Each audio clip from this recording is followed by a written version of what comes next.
Carrie with Rockstars Academy, and I'm here with Sleepless Malice. And we are going to talk to them about their music and where they're at and where they're going. We'll start with you. My name's Jeff, I play guitar. My name's Justin, I do vocals. And my name's Chris, I play drums.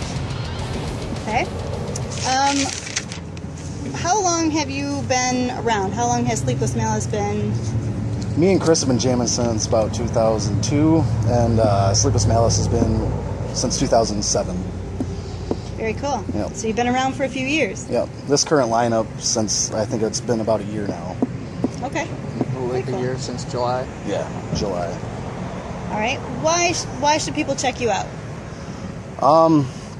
Our band, I don't know, Different. We're like a melting pot of everybody in this band has different influences, different genres that they listen to, and we kind of all come together to form like something that you can't really put a genre to.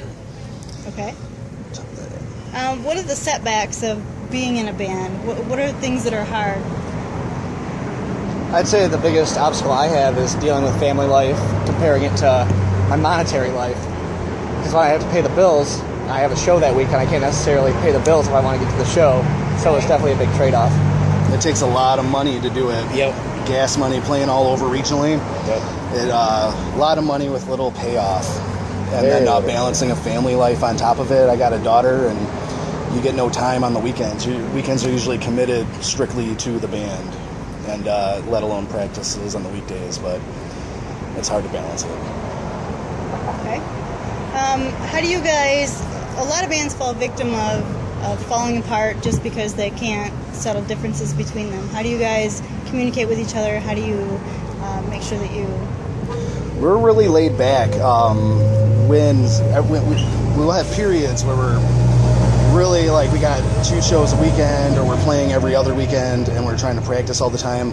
What we do is we kind of understand that everybody has to make it work within within their personal life. So there's a lot of times where we'll go a month to 2 months without practicing, give everybody kind of time to settle down and get their shit taken care of, and then we meet back up. So I mean, that helps a lot. We're not really strict. We've been doing it for so long that we've kind of learned each other and figured out how to make it sustainable. Right. You guys want to add anything? That's pretty much it. I mean, me and Jeff, been best friends for a while, so we have really good communication, and like I said, we're just pretty much laid back, We just take it as it comes, and we've had lineup issues and stuff like that, and we just deal with it the way it needs to be dealt with, Okay. You two both mentioned a family life and having kids. How do you make that work? How do you make the band life and the family life work? Like I said, taking breaks, not being so strict about it, not like giving everybody enough time to dedicate to their family while dedicating time to the band, and understanding, Yeah, I mean, we're not a touring band, so there's it's not impossible to maintain both. I mean, it's pretty easy, but there are times where it starts to get in the way. You miss a lot of things like family get-togethers or shit like that, but it's easy to sustain. How do you think it would be different if you were a touring band? It would be a lot different. We would be away from home a lot, Some of us would have to quit jobs or, figure out a way to stay Make financially secure, But, I think we could make it work when that time comes. But till then, we're kind of, you prep yourself, We've always been wanting to do that. So it's always in the back of your mind on how we're going to make it work. But, I think it would be possible. Okay. Have you ever thought about quitting, and what made you not quit? Yeah, every day. It's really a challenge. It's the thing that can stop me from quitting is that even though we're in a band together and sometimes we're at each other's throats, we're still friends at the end of it, whether we're in a band or not. That's basically my biggest keeping going point. I'm too financially invested into this band to ever think about quitting. So, I mean, I just want to be content, So, I mean, I think about quitting, but at the same time, that's when we give ourselves a break. There's only one real time that I actually thought about quitting, and that was when I got kicked out of Indi-Grace, and I was working a lot, and it just, I didn't I was questioning myself. You know, I had done it for so long, got so close to what I wanted to do. You know, going on tour with Mushroom Head and everything with the last Goodbye CD, and it was actually Jeff that called me out of the blue. He had heard nothing about what went on, and you know, it just got me cooking and thinking again, you know. And you always have that itch, you know. If it's in you, you have that itch, whether you're playing or not. You gotta play, no matter what it is. You know? It's like herpes. You got it. You got that itch. You gotta satisfy that itch. Yeah. And I don't think about quitting. Music's my hardly herpes. ever. Music's my herpes. That should be a quote. You should make a t-shirt. Music's my herpes. Right here. All right. So what kind of things have influenced your music? What got you started? What got you started in music? Start over on that side. Mainly for me, it was kind of Slipknot. I just seen how crazy Joey Jordison played the drums, and I had, you know, played in jazz band, and you know, I was into Green Day and stuff like that, but something clicked. I'm like, I want to be up there doing that. I want to have people screaming for me, and you know, I just always made it happen. You know, like I said, I've been playing drums since I was a little boy and did the whole school band thing, and I wanted the, you know, rock star thing. I don't know what you call it. How about you? For me, my biggest influence was seeing the Black Dahlia Murder at Dirtfest 06. That made me want to be in a band really bad. Just because, yeah, we know. But just watching everybody who was there were thousands of people, and they all just like ran up that stage. Dirtfest? Yeah. We played that. Yeah, it was crazy. I remember that. Just thousands of people flocked to the stage to see Black Dahlia It was like Murder. madness. And that's what I Just a wanted. sea I of wanted to be people. Black Dahlia Murder. Very cool. I grew up around bands. My dad's friends all had bands, and they would always come over and teach me different guitar licks and stuff. And my dad would, he was buying me Metallica albums since I turned 8. You know, he started with the very first one, Kill 'Em All, and you know, so Kurt Hammett was probably my big influence. Then new metal started, and I've kind of like always evolved with the genres, but I listen to everything. So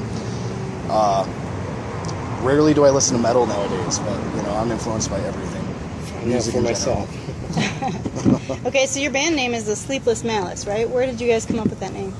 Well, there was a period where I was putting on the Lord of the Rings trilogy every night and falling asleep to it, and I woke up and I was watching it from the middle, and I heard Legolas say Sleepless Malice, and I went to practice that night, and I was like, I got an idea for a band name, and it kind of went from there. Yeah. At the same time, we had a song named from a World of Warcraft quest. Like, we're dorks, or I'm a dork. We all have a little I'm a dork. dork. Yeah. So it fits, you know, and not a lot of people know that. So when they do, it's kind of funny. But, Everybody knows that about you. well, no, not the Sleepless Malice. Oh, no, Lord of the yeah, Rings. I know. Everybody knows you're a dork. though. Cat's out of the bag now, so. Yeah, that's, When the Lord of the Rings speaks to you, you do not Yes. you ignore. Yes. So what is your end goal? What would you guys like to see as the end goal for Sleepless Malice? Start over there. I'd like to see us get be as a touring band. You know, take it to the next level and see what we can do with it. You know, I think we have a lot of talent and we have a lot of drive. Like Jeff said, you know, we're a melting pot of a lot of different things, and not a lot of bands are like that nowadays. You know, you get the same thing over and over again, you know, and you know, we've been told many times, you know, we're different. You know, I want to take it to the next level, you know. I'm with Chris. I'd not necessarily get signed, get a record deal, but being a touring band and doing it on our own first before we even consider the record deal. Yeah. Seeing if people are actually willing to buy it or if it's just a record label pushing it. Right. For me, I would like to tour. I would like to see how far we can take it. But overall, if I could be content, if we were local in 10 years from now, I would, and I was happy doing it. Still having good shows and stuff. Yeah, just having fun, being content with where I'm at and what I'm doing, just playing music. You know. If people don't get sick of us. Yeah. Yeah, that's You pretty just much play. how I would be in a classic rock cover band if I wasn't doing this. Yeah, You yeah. know, I would, as long as I'm making music, Yep. and performing live. That's what I'm. That's what I'm here to do. The itch for Here to playing. rock. So you're pretty much saying that music is in your blood. Yes. You Yes. couldn't stop if Definitely you wanted to. me. huh? No. Exactly. Very cool. So that kind of leads me to my next question of, in 10 years, where would you like to see yourself? Alive. Touring with who? Preferably this band, you know. I mean, I've been jamming with Jeff here for a long time, and, you know, we've never really went on a tour together, you know, and... If you could couple a Sleepless Malice with some other band, who would you tour with? Slipknot, just get it over with. No, probably Bury the Silence from Muskegon. They're a really good band. They're doing their own thing. They're pushing and you know, touring, doing stuff, and they're really good guys. You know, and they're different also. They're not like a lot of the others. You know. I want to tour with mid-90s Pantera. Yeah. that would We be could only awesome. pull 'em Or out. Metallica. No, Pantera were the partiers. Their home videos. Metallica in the 80s. 80s Metallica or Black album mid-90s came out. Pantera. There we go. They were huge when they came out. Yeah, but still, they weren't like... Oh, We party. We're ragers. Yeah, we rage. We party probably harder than any other local band. We'll go out of town and party with it. Like we'll be invited to after parties, and we'll be like the last ones awake, the drunkest ones, probably causing the most riots. Yeah. But you know, we leave like a wake of destruction. Very cool. All right. Well, again, it's my Sleepless Malice, and I'm Carrie from Rockstars Academy.